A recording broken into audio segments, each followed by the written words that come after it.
He is now trying to wash his hands that he didn't know. Rubbish. Absolute rubbish, because you are and you were the Minister of Finance at the time this contract was given to Brads.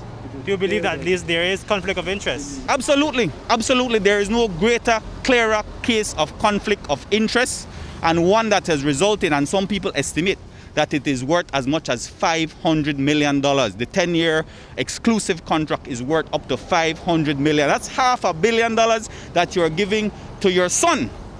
Greatest case of nepotism ever in the existence of Belize. Yes, it was nepotism when he was the CEO at BTL.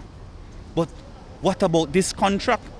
And now you're telling us that you don't know who the shareholders are, and you don't care, which is even worse. Because this is money that could have been coming into the coffers of the government, but instead it has been funneled to his family member. Are you surprised that he managed to stand at every moment or after every sentence that Mr. Spat was uttering?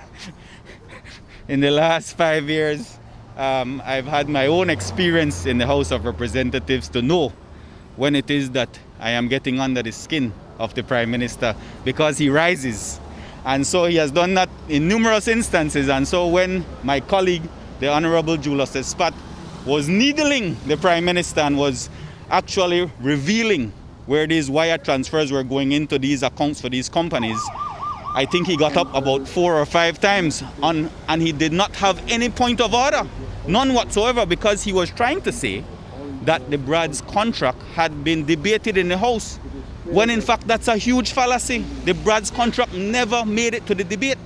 It never made it to a debate. And so now is the time that all of these facts are coming out of the shareholders and the directors of these shell phantom companies off in St. Lucia. And we are now learning that the Prime Minister's son is at the helm of all of these companies.